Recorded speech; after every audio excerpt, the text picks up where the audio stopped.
Magandang tanghali, Malacanang Press Corps, and welcome sa ating press briefing ngayong araw, November 7.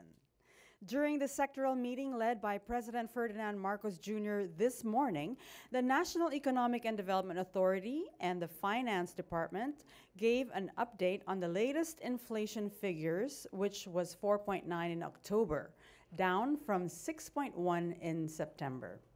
Main inflation drivers include rice, food and beverage services, rent for housing, electricity, gas, and other fuel, among others. NEDA also presented proposed measures to keep food inflation low. And to tell us more about this, we are joined by NEDA Undersecretary Rosemary Edilion. Good afternoon, Yusek Edilion. Good afternoon. Go ahead, ma'am. Is it on? Hello. Yeah. Go ahead with the briefing. Yes, thank you. First, I'd like to read the statement of Sec RC Balisacan. So, as mentioned, inflation eased in October 2023, but even so, NEDA assures the public that the government will continue providing assistance to the most vulnerable sectors as El Nino is expected to occur in the coming months and until the first quarter of 2024. The Philippine Statistics Authority reported today that inflation in October significantly slowed down to 4.9% from 6.1% the previous month, which brings the year-to-date inflation to 6.4%. And as directed also by NEDA Secretary, that even as inflation has eased, it is crucial to continue monitoring the prices of commodities, particularly food, transportation, energy, amid global challenges such as the geopolitical uncertainties and also the El Nino. The slowdown in inflation was mainly due to lower food inflation, which registered at 7.1% in October from 10% in September. So these were the following commodities where inflation decelerated. So rice, vegetables, fish, bread and other cereal, sugar, and then meat. And rice inflation slowed down following the onset of peak harvest and also the import arrivals. We also noted a steady supply of vegetables, and this also led to a slower inflation of that commodity. Meanwhile, the country is experiencing moderate El Nino, which is expected to strengthen until the first quarter of 2024, according to the Pag-asa. So this is expected to bring below normal rainfall across the country and may adversely impact agricultural production and also energy generation. We noted, however, that in December, there will still be a number of provinces that will be less likely to be hit by El Nino. And so in the briefing this morning, that was actually the instruction of the President to make sure that we target the production support to these provinces. At the same time, it is important to ensure that the most vulnerable sectors of the society are protected and provided assistance, especially while food prices remain high amid the expected El Nino. So in line with this, the DSWD is currently implementing the pilot run of the food stamp program, which will be scaled up by mid-2024.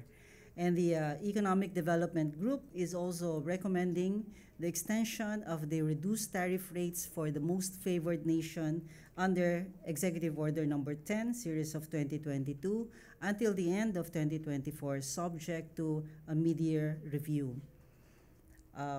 While we are providing short-term measures to address these effects of inflation through subsidies and importation, we also need to address the long-standing challenges in agriculture and food production and help our local farmers boost their productivity and resilience through investment in irrigation, R&D, post-harvest facilities, and others. Thank you very much. Thank you, ma'am. Questions? Okay.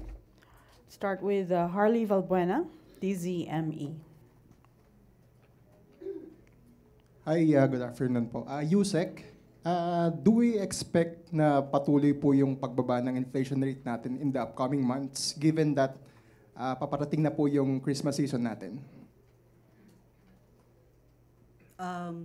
In the coming months, well, historically, as you said, no, parating na yung ating Christmas season, the holiday season, and during this time, even demand actually increases because at this time may mga bonus, so madadagdagan ng demand. What is actually important is that we protect yung most vulnerable. We make sure that they are able to meet their needs. Kaya importante yung ating mga subsidy program for them and also yung sa food stamp program. Okay. Eden Santos, Net 25. Good afternoon po, ma'am. Siyempre sa mga mahihirap po nating kababayan, pag sinabi nating bumababa yung inflation rate, good news po yon. Pero iba naman po yung kanilang nararamdaman, yung real, po na nangyayari. Sa mga palengke po, ang mamahal ng mga bilihin. Ang bigas, wala pa nga yung 20 pesos, di ba? Yung 25, hirap pang hanapin ngayon. So, nananatili pong mataas. Paano po natin maipapaliwanag, yung mababa yung inflation rate, pero ang tataas po ng mga bilihin?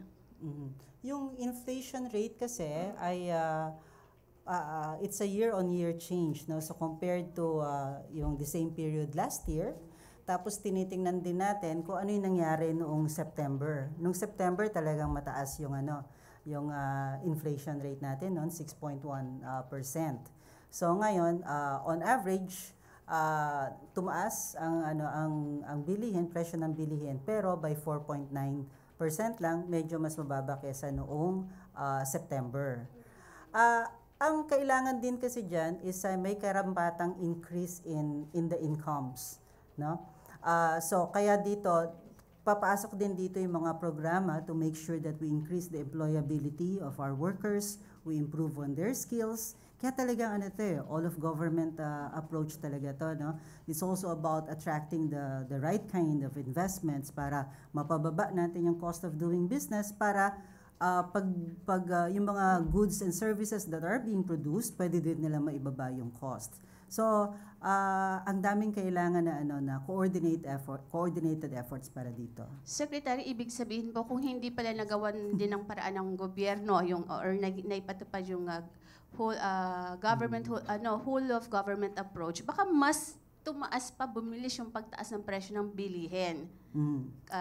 Itong buwan na po nakalipat sa mga susunod na buwan. Parang ganun po ba yun? Yes, tama ka ron. No?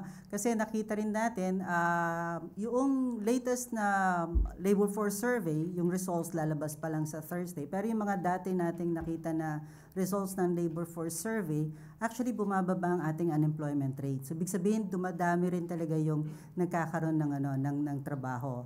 So, ang interest na lang natin yan is mapadami pa to and then make it better quality jobs. Yun ang intent ng Marcos administration. Okay. Katrina Domingo, ABS-CBN2. Good afternoon, ma'am.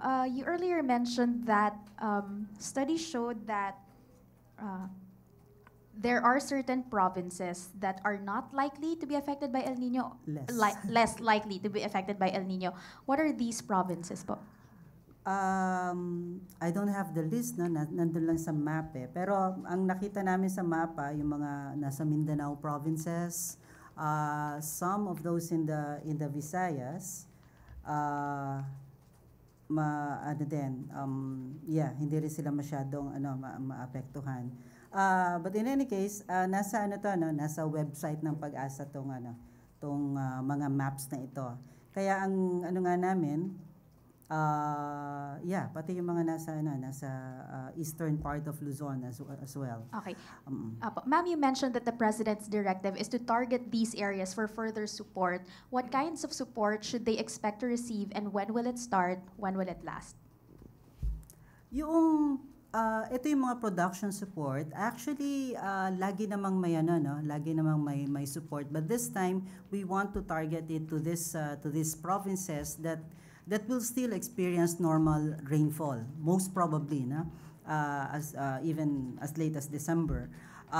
So this means ang production support na kailangan dito would be your high-yielding variety ng seeds, and then yung sa mga fertilizers, and of course, build up on their yung sa irrigation din nila.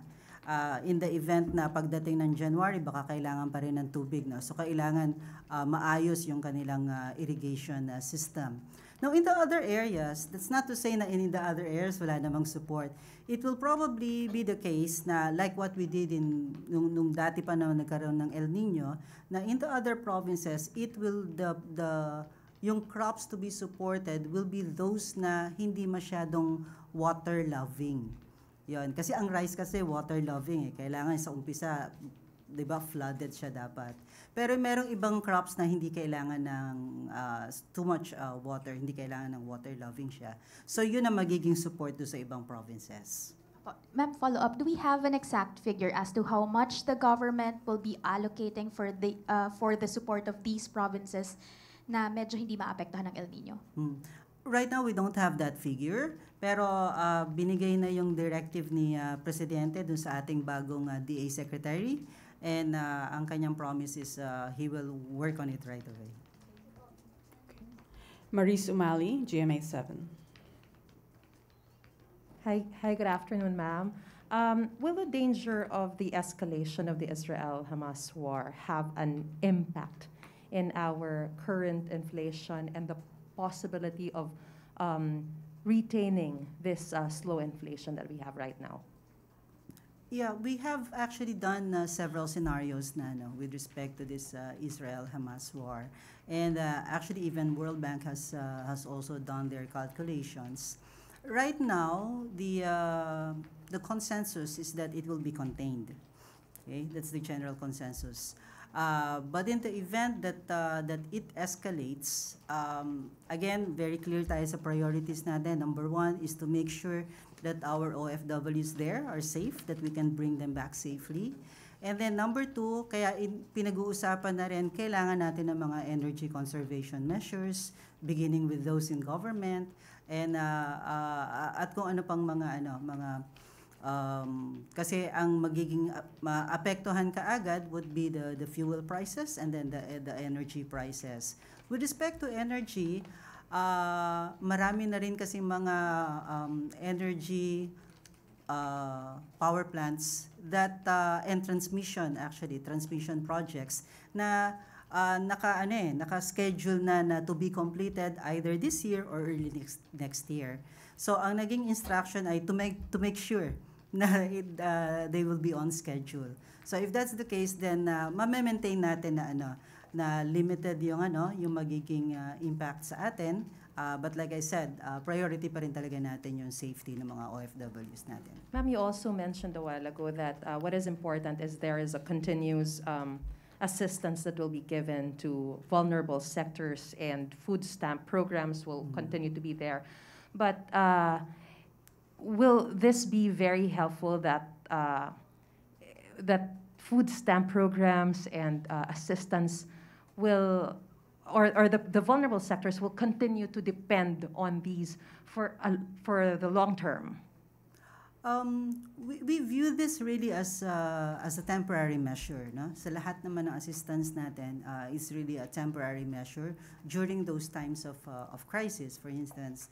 And so this is not being implemented in isolation. So meron pa rin naman talagang mga development projects that are being implemented out there. Even the Build Better More, no, which can actually generate many jobs. Marami rin tayo mga training programs out there. So there's a lot of other programs that are being given to them to make sure that they do not have to rely on this assistance solely. Yeah. Okay, Jean Mangaluz, Inquirer.net. Hello, ma'am. So correct me if I'm wrong, but a reduced inflation rate only means that the rise of the price of goods and services are slowing down. Yeah. Tumataas pa rin, in other words. So you mentioned that the employment of people needs to match this inflation rate. Would the NEDA support a legislated wage hike to match in the inflation rate? Number one, balik muna tayo dun sa tama yung yung pag-intindi mo sa inflation, prices are still rising, but not as much as it increased in September. Now actually, dahil sa patuloy tayong lumalaki, incomes are also rising, demand is increasing, nagkakaroon talaga ng pagtaas sa presyo. So kung makikita niyo yung sa DBCC, di ba? Yung mga tina-target namin na inflation rate between 2 and 4. Lagi talagang merong may magkakaroon ng inflation kasi nga lumalaki yung demand.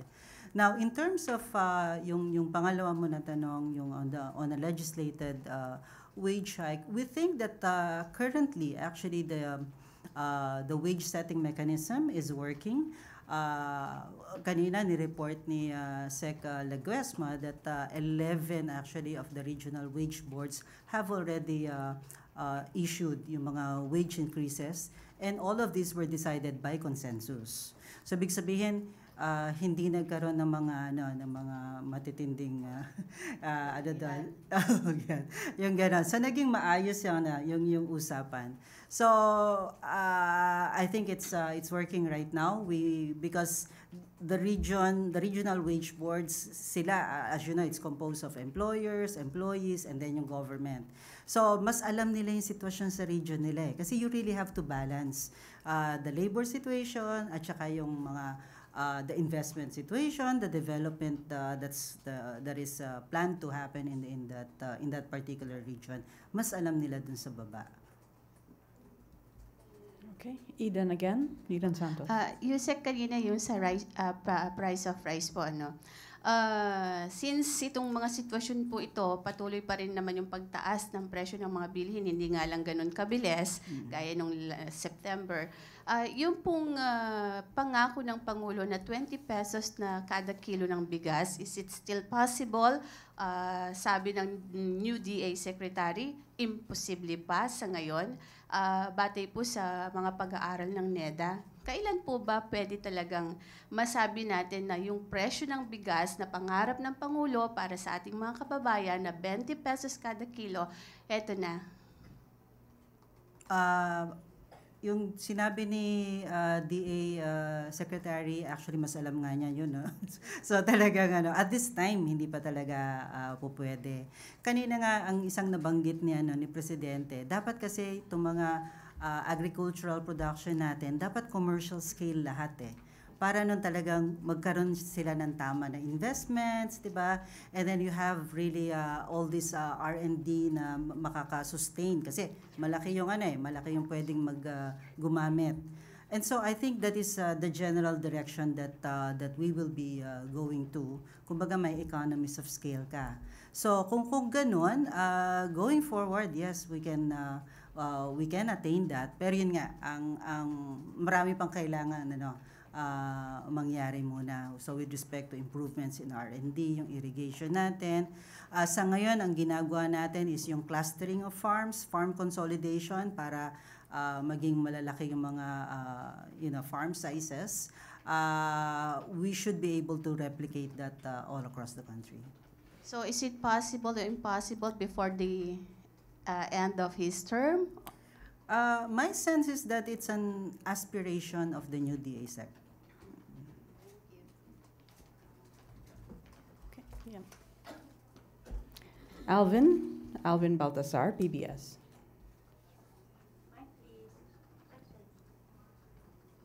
Yusek, magandang hapon po.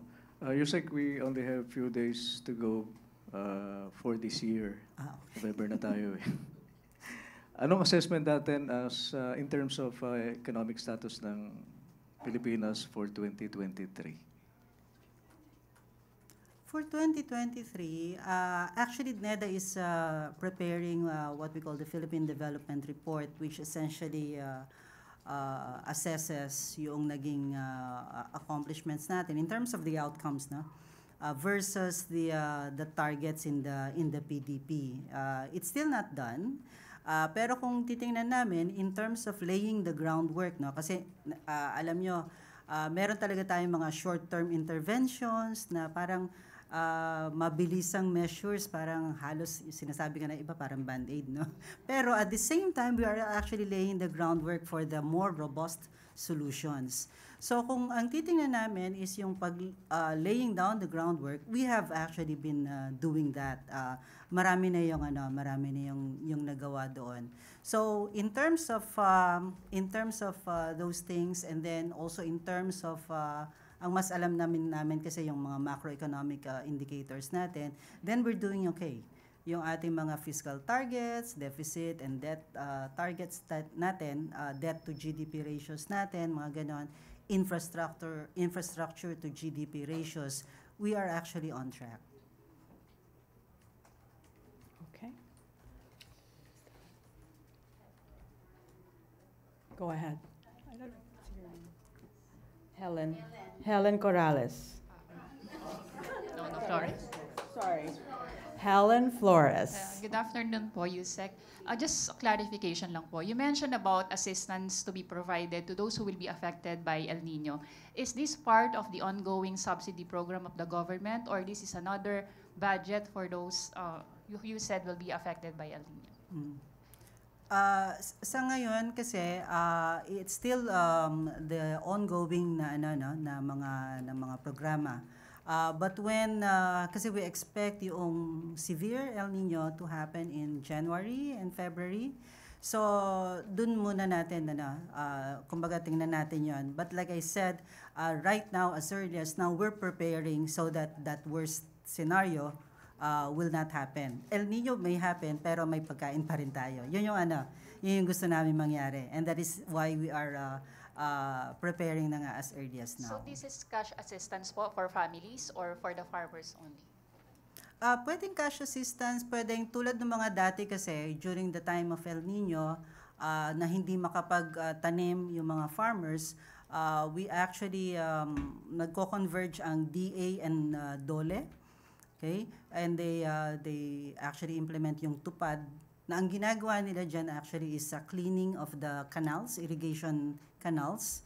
Kasi tamang-tama walang tubig. So pwede nilang ma-desilt talaga, fix the cracks and para to make it better. May mga ganong nakahanda naman yung mga yan. So wala pa po tayong amount as of Sa now? ngayon wala pa. Thank you po. Okay. One more question from Alvin Baltasar. Yusek, kasama po kayo sa sectoral meeting kanina? Opo. Ano pong, may directive po ba si Pangulo tungkol sa mga present kanina? At saka mukhang napag-usapan yata, Yusek, yung tungkol doon sa expenditure, spending ng bawat kagawaran. Kasi last August, if I'm not mistaken, parang nabanggit yung mga underspending na government agencies. Ano po ba napag-usapan kanina sa sectoral meeting? Yeah, actually, tatlo yung agenda, no? So, one is on the yung sa spending, and then yung second is on the food inflation, the third is on the non-food inflation. So, yung sa spending, ni-report ng DBM, yung naging progress natin. Actually, for this third quarter, mataas ang naging spending ng mga ahensya. Well, number one, nakapag-submit naman ng mga catch-up plans, and for many of them, naitaas talaga yung spending for Q3. So we're expecting actually that's until end September na pala yung datos nila. So talagang we are able to plug naman na those holes. Tuloy ko pala na. So food inflation and then non-food inflation. Now that one kasi is a report of the subcommittee on inflation and market outlook, where if you remember, the president created this group, and it's really to provide advice anticipating yung mga developments either in the country and especially outside, no? So yun ang mga binigay namin na information, at ito nga yung mga naging directive is one, to really prepare for the El Nino. With respect to agriculture, meron pa tayong pwedeng gawin to ramp up production in those provinces that will be less likely to be affected this December, so pwede pa talaga makapagtanim. And then with respect to non-food inflation, ang nakita namin na medyo kailangan nating bantayan is still the fuel prices, which hindi naman natin masyadong magagawa ng paraan except really to manage the demand, in which case it's really energy conservation. Okay. Last few questions. Vance Fernandez, Police Files. Yes, we're facing this inflation, ma'am. Sa pagtaas ng inflation, it follows the reason why kaya bumaba ang approval rating ni Pangulong Ferdinand Marcos sa ilang survey, no? How can you cope up with this, or kindly have some reaction on this?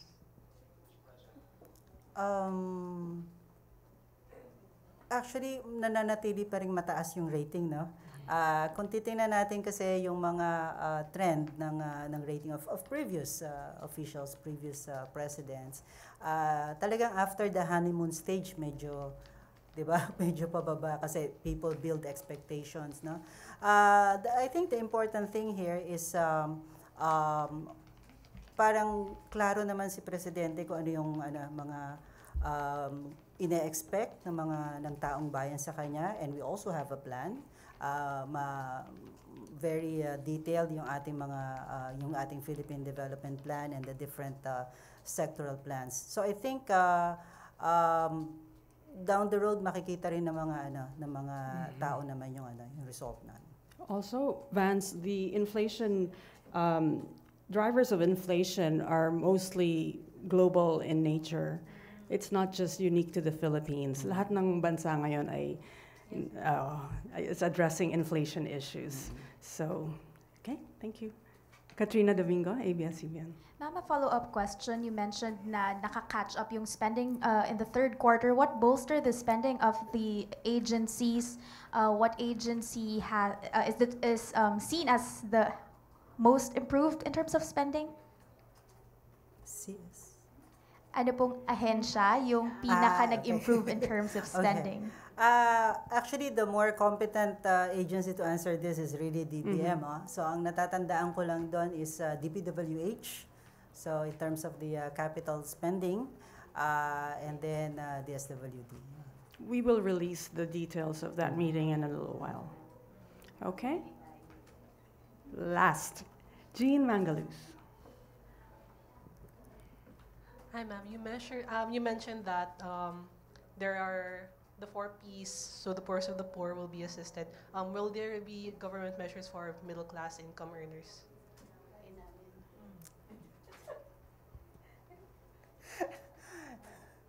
Yeah. I think for yung ating mga let's say skills training programs, actually hindi yun namimili ng ng income class. So that is available. Yung ating free tuition sa tertiary education, that's also available to all, hindi namimili ng class yun. So patuloy pa rin naman yung mga assistance na yan. All right. I think we're done with our briefing. This concludes our press briefing today. Thank you so much, Undersecretary Rosemary Edilion, and maraming salamat, Malacanang Press Corps. Magandang hapon.